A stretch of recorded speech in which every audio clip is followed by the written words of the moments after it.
everyone. So I wanted to give you a little idea of what I'm dealing with my panic attacks on the highway. And I'm going to let you in on my journey with that because I'm not at the end of my journey. I'm not giving up on this. This is something that recently started as a result of my claustrophobia. I developed claustrophobia during my older son's birth. It was a traumatic birth experience, and I've had claustrophobia ever since. I didn't have an ounce of it before that. Now, the claustrophobia started very mild. It was containable. The only thing I couldn't do really was go on rides with those hard harnesses, but I could pretty much do everything else, even get in tight elevators. I just figured, okay, I can do this for 30 seconds, right? But recently it has gotten worse. I'm not quite sure why, but it's at the point now where I'm having panic attacks on the highway in any situation where I perceive that I'm trapped in the car. So for example, if I'm on a long stretch of highway and I can't see an exit coming up, I panic. And I think the reason that I'm panicking in those moments is because I realize I'm stuck on this highway. There's no exit. So therefore I'm stuck in this car and I'm stuck going fast. I've also had car accidents. I had an incident where I spun out on the turnpike, spun out in the rain going 70 miles an hour. It was crazy. That was years and years ago, but I think these things are sort of coming together and making me have panic attacks on the highway. Not only on the highway, but in tunnels and on overpasses.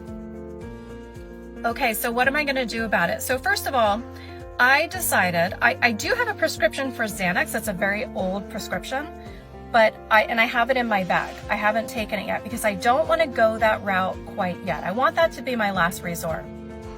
So what I decided I'm going to do is I'm going to do yoga and meditation every single day, and I'm going to incrementally challenge myself on various highway situations. And so far, I have done this. I've done at least 2 or 3 weeks now of yoga and meditation almost every day. I've been able to go over overpasses. So I've been able to go on local highways where there are a lot of exits. It's not the kind of highway where there's a long stretch without an exit. And I've been able to go over overpasses. So I've conquered the overpasses. However, I do get very shaky. My legs literally start shaking, but I'm not having a full-on panic attack. And let me explain my panic attacks. They are me hyperventilating, shaking, sweating, and feeling like I'm gonna pass out. So this is not something I can just say, well, I'm just gonna go on the highway and I'm gonna push through the panic attack.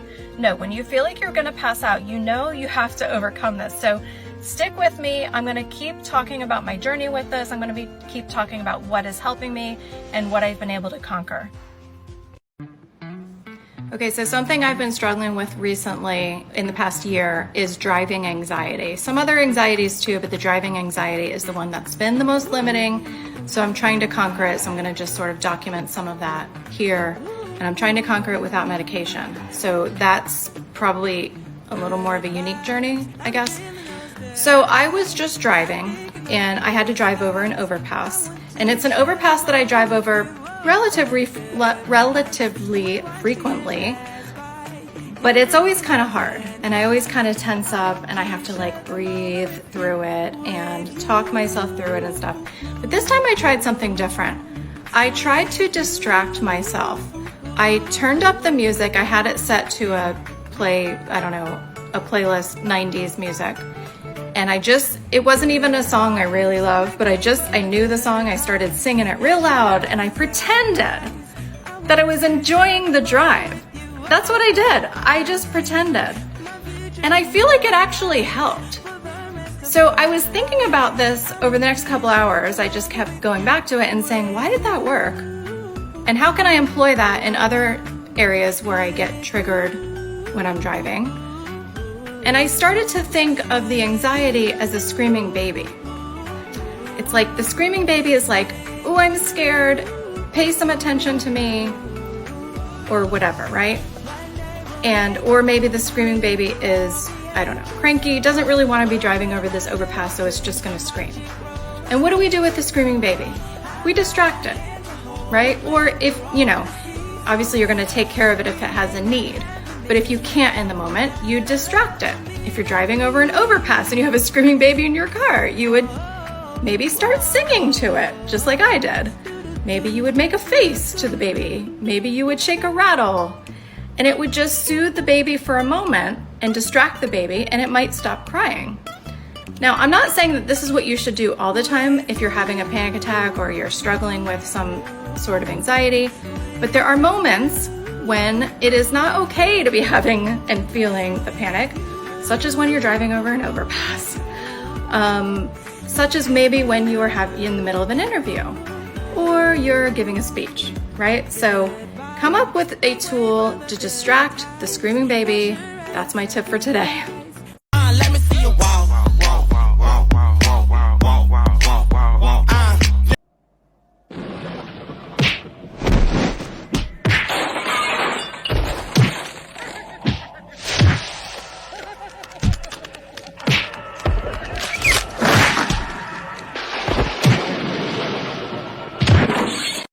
Okay, this is part of my driving anxiety series, if you're following along. And I'm talking today about my last craniosacral session. I'm on the way to another session right now. So it's healing you on a deep level. It can address trauma. It can address just a nervous system that's on overdrive and all the effects that that can have. It can affect a lot of things. So I go every once in a while whenever I feel like sort of as needed. And because I've been having this driving anxiety for the past year on highways usually, but there's other triggers too, I started up again and I had my first session and I started talking about a trauma I had in the hospital years ago, 18 years ago, and what that was like. And actually, as I was talking about it during this session, while she's doing her thing, new memories came up. The fact that I was strapped down on the table when this trauma occurred. And, you know, I thought, wow, it's actually worse than I thought, the trauma. And so anyway, I talked about it, and before you know it, I was shaking on the table. Okay, so the after effects of this craniosacral session that I had, I don't always have a hard time after.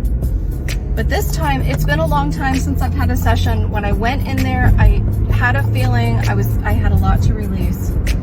I had a feeling it was going to be rough. And it was. So I immediately felt calm, but the next day I started feeling depressed. Almost, I wouldn't say a deep depression, but a deep-ish depression came upon me. But I knew exactly what it was. I knew it was because I was feeling things that I hadn't felt in a while. I was processing emotions. It sucks. I was able to get through it by using Epsom salt and some other things to just help sort of the detax reaction that was occurring. That sort of depression stuff lasted a few days. It wasn't too bad. I was able to process it, get it over with. But what I noticed is I was driving better around town. I drove 4 hours in the rain at one point, not on the highway, but in town, or, you know, the regular side roads, whatever. I just feel better driving. So I'm on my way for my next session. Here goes.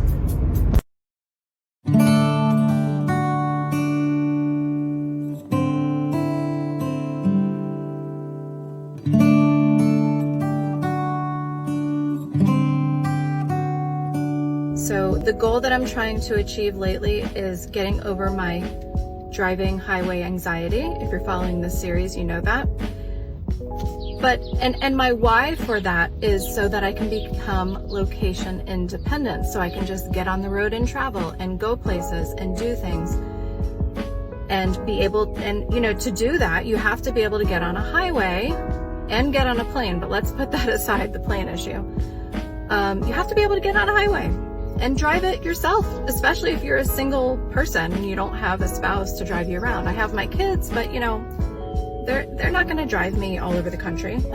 So this why is the same why that I've had for many years in developing my own business. Every time I've had an idea for an income stream, I've always asked myself, will this get me to that goal of being location independent? If not, I'm not going to do it. Even if that means taking longer to develop my business and get to the income level that I'm looking to get to, I'm not going to do it.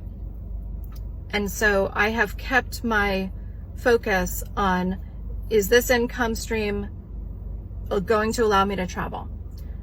What is your why? It also, knowing my why, knowing what my goal is, what I'm trying to achieve, where I'm trying to get to, has helped me to overcome fears or seemingly huge obstacles in my business and now in my driving anxiety. So I have achieved this location independence in my business. I'm there. I can go anywhere and make money with my laptop and my car and whatever. And that's great. One thing that is stopping me also is the fact that I co-parent with my children who, they're 14 and almost 18, and they are not location independent. Their dad is not location independent. So in some ways I'm sort of stuck here, but not really, because I still have plenty of time I could travel when they're at their dad's. So now I have, all of a sudden a year ago, I achieved this goal of achieving my why and, achieving my goal of becoming location independent, and now I've got the driving thing. There are moments I wake up or I'm driving or something and getting over this highway anxiety literally feels impossible. It feels like it's not going to happen. But I keep going back to my why and I say, that's not enough. I win!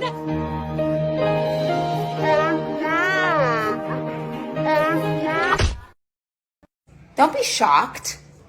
You're shocked? You're shocked?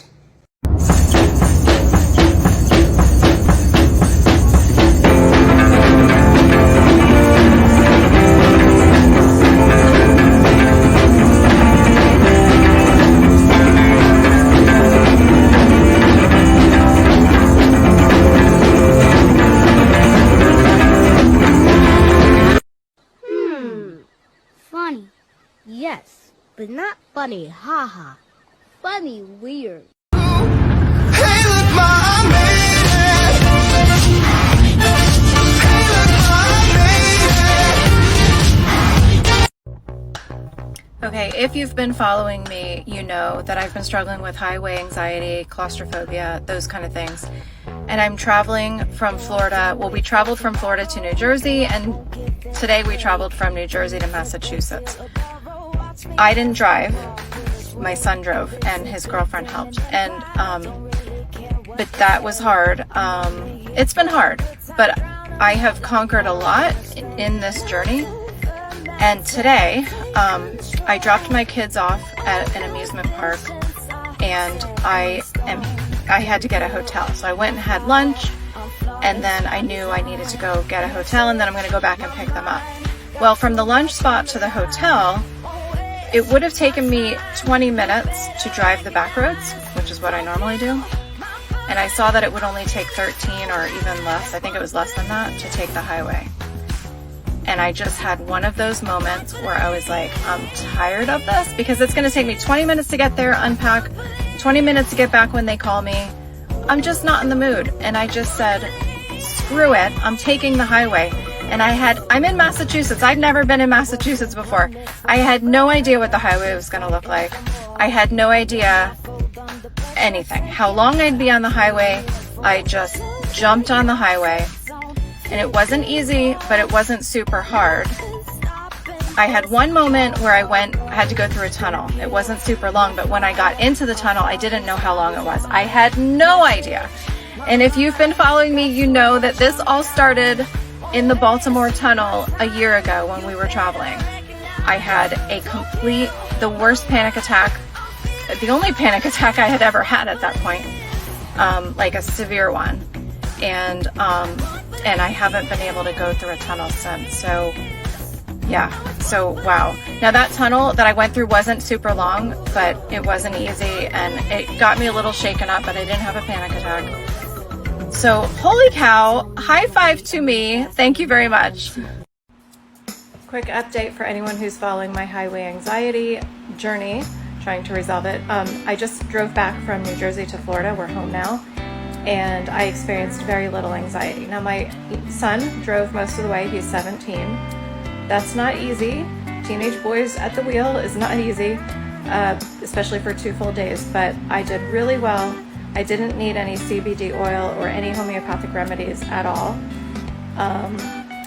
I did fine with all the overpasses. We did not go through the Baltimore tunnel. I don't think I ever want to go through that tunnel again. I still have claustrophobia. I don't know if that's going to go away, but we'll see.